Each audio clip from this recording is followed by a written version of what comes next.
Good evening, and welcome to the Way of Salvation Christian Church presents the 1-year Chronological Bible 365-day reading plan brought to you by Tyndale House Publishers. I am Minister Jewett Peterson, and today is August 28th, 2024, and we are in the evening of the fourth day of the week, moving right along. And today we'll be reading day 259. No. Let me double check. I think it's 258. Let me double check. Yes, 258 of our plan. And the New Living Translation. And day 258 consists of Esther chapter 5 through chapter 10.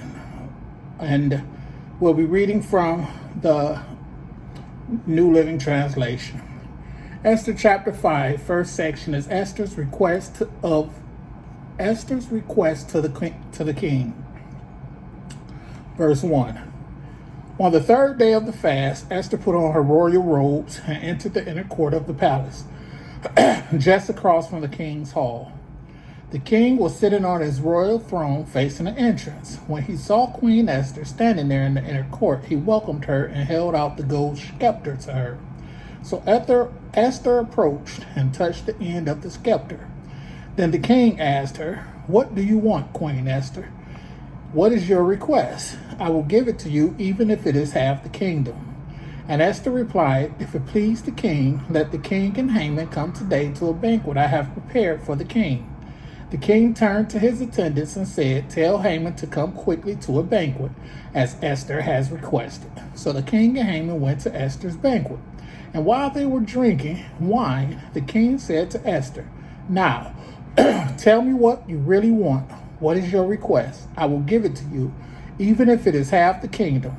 Esther replied, "This is my request and deepest wish. If I have found favor with the king, and if it pleases the king to grant my request and do what I ask, please come with Haman tomorrow to a banquet I will prepare for you. Then I will explain what this is all about."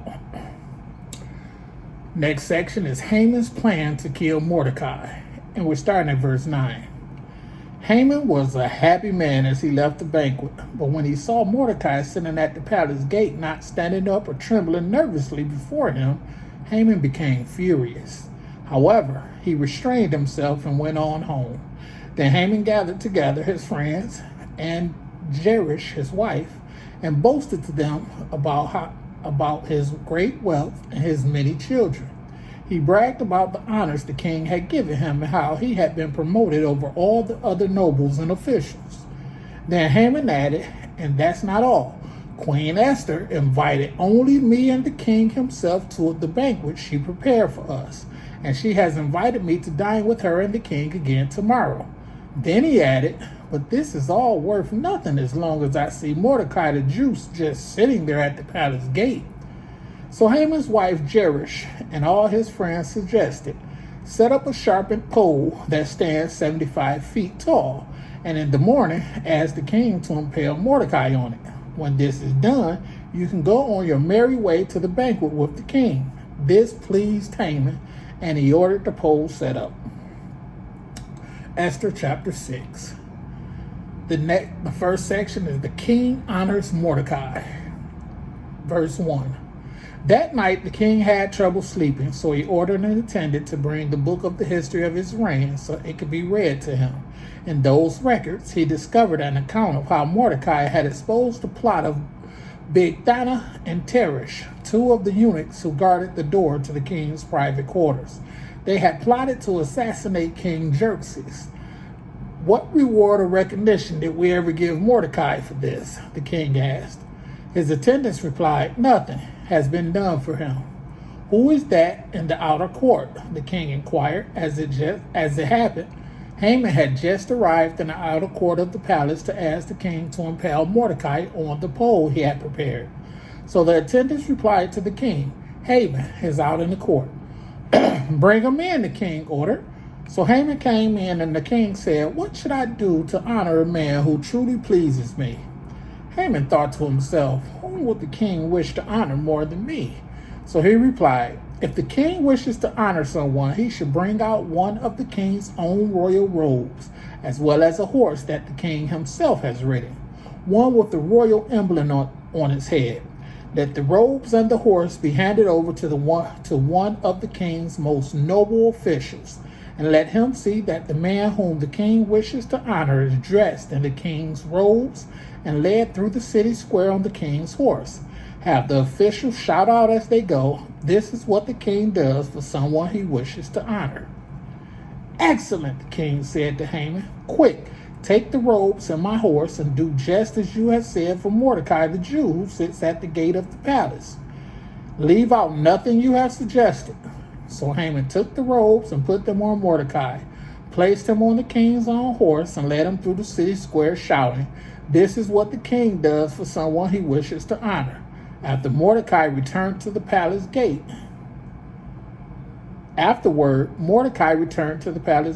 but Haman hurried home dejected and completely humiliated. Verse 13. And when Haman told his wife Jerish and all his friends what had happened, his wise advisors and his wife said, "Since Mordecai, the man who has humiliated you, is of Jewish birth, you will never succeed in your plans against him. It will be fatal to continue opposing him." Now they tell him. Verse 14. While they were still talking, the king eunuchs arrived and quickly took Haman to the banquet Esther had prepared. What wise men and wife they were, huh? Esther chapter 7. The first section is the king executes Haman. Verse 1.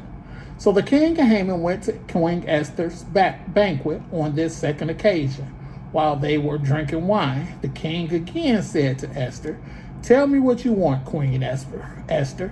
What is your request? I will give it to you, even if it is half the kingdom." Queen Esther replied, "If I have found favor with the king, and if it pleases the king to grant my request, I ask that my life and the lives of my people will be spared. For my people and I have been sold to those who will kill, slaughter, and annihilate us. If we had merely been sold as slaves, I could remain quiet, for that would be too trivial a matter to warrant disturbing the king. Who would do such a thing?" King Xerxes demanded. "Who would be so presumptuous as to touch you?" Esther replied, "This wicked Haman is our adversary and our enemy."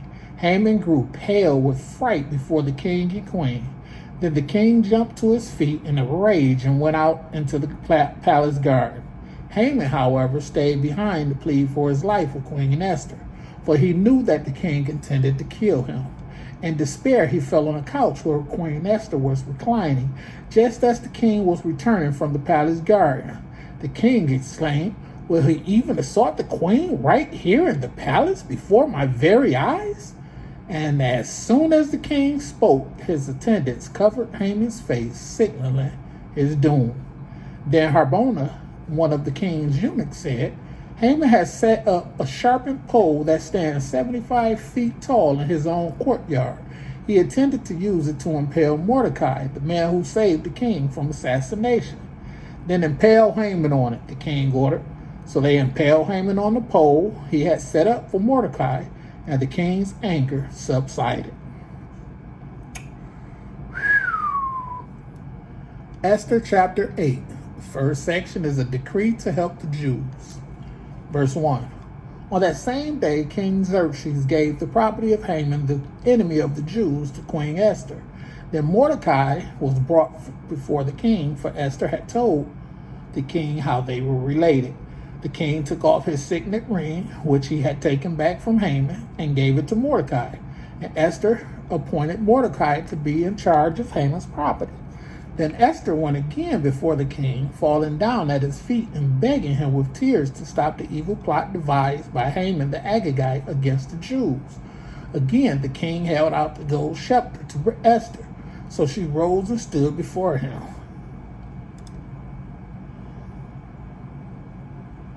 Esther said, "If it please the king, and if I have found favor with him, and if he thinks it is right, and if I am pleasing to him, let there be a decree that reverses the orders of Haman's son, of Hammedatha, the Agagite, who ordered the Jews throughout all the king's provinces should be destroyed.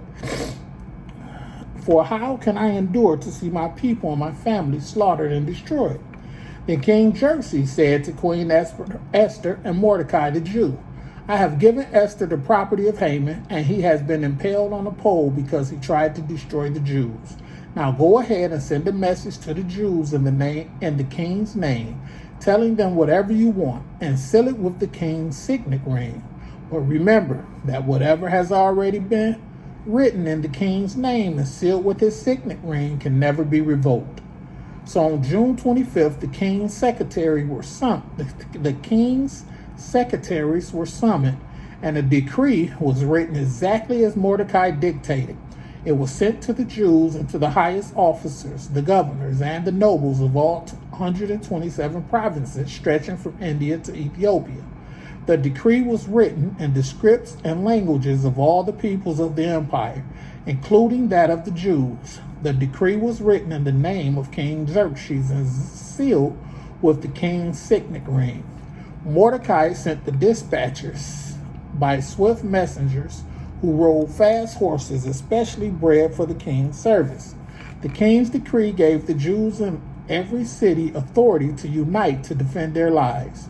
They were allowed to kill, slaughter, and annihilate anyone of any nationality or province who might attack them or their children and wives, and to take the property of their enemies. The day chosen for this event throughout all the provinces of King Xerxes was March 7th of the next year. A copy of this decree was to be issued as law in every province and proclaimed to all peoples, so that the Jews would be ready to take revenge on their enemies on the appointed day. So urged on by the king's command, the messengers rode out swiftly on fast horses bred for the king's service. The same decree was also proclaimed in the fortress of Susa. Then Mordecai left the king's presence wearing the royal robe of blue and white, the great crown of gold, and an outer cloak of fine linen and purple.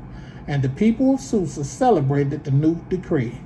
The Jews were filled with joy and gladness and were honored everywhere.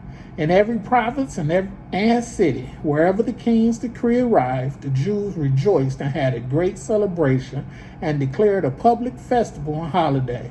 And many of the people of the land became Jews themselves, for they feared what the Jews might do to them. Esther chapter 9. The victory of the Jews is the first section. The victory of the Jews. Verse 1. So on March 7th, the two decrees of the king were put into effect. On that day, the enemies of the Jews had hoped to overpower them, but quite the opposite happened. It was the Jews who overpowered their enemies.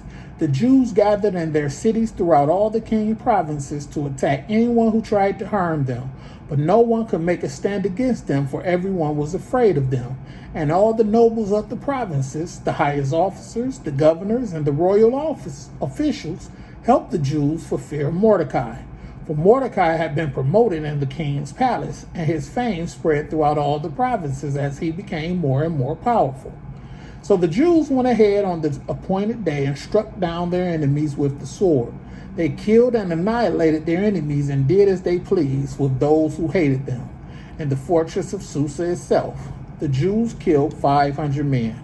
They also killed Parshandatha, Dalphon, Aspatha, Poratha, Adalia, Aridatha, Parmashta, Arisai, Aridai, and Viazatha, the 10 sons of Haman, son of Hammedatha, the enemy of the Jews, but they did not take any plunder.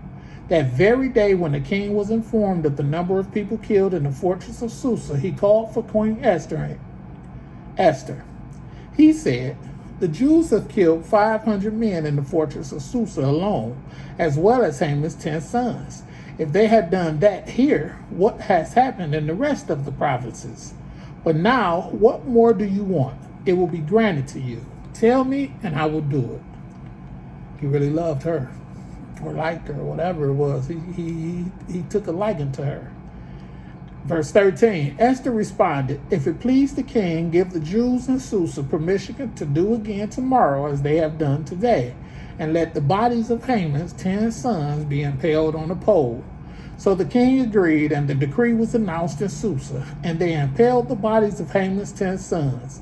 Then the Jews at Susa gathered together on March 8th and killed 300 more men, and again they took no plunder. Meanwhile, the other Jews throughout the king's provinces had gathered together to defend their lives. They gained relief from all their enemies, killing 75,000 of those who hated them.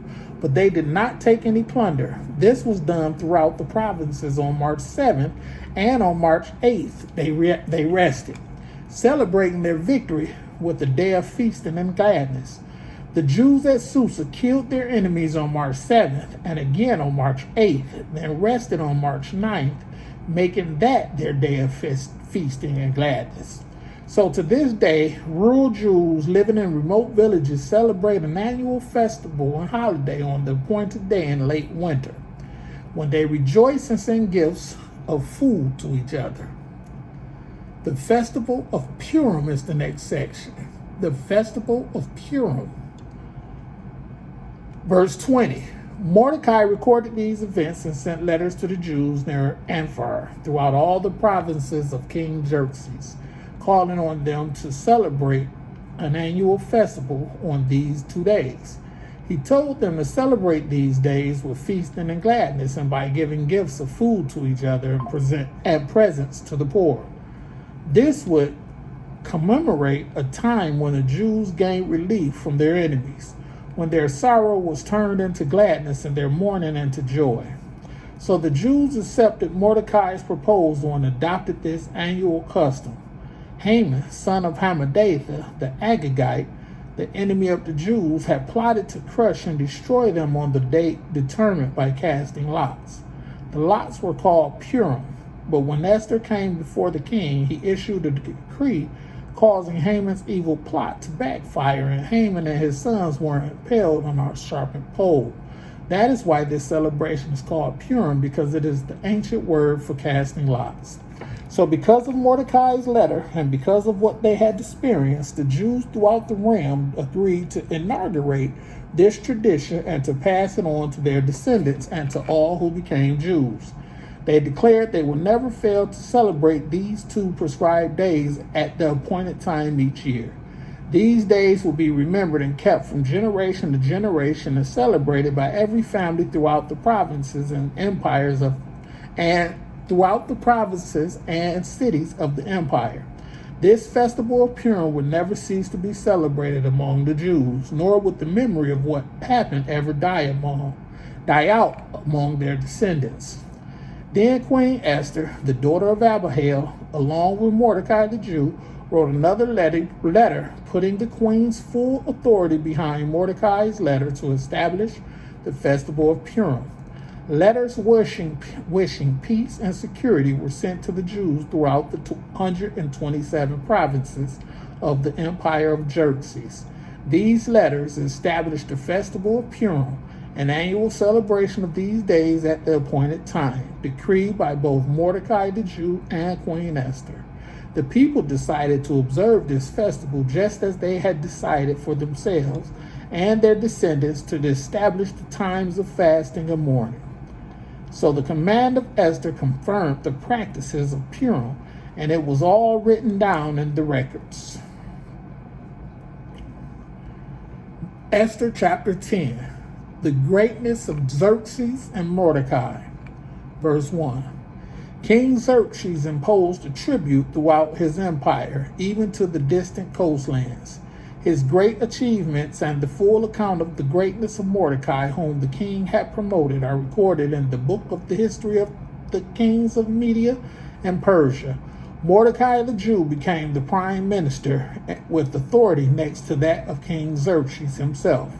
He was very great among the Jews, who held him in high esteem because he continued to work for the good of his people and to speak up for the welfare of all their descendants.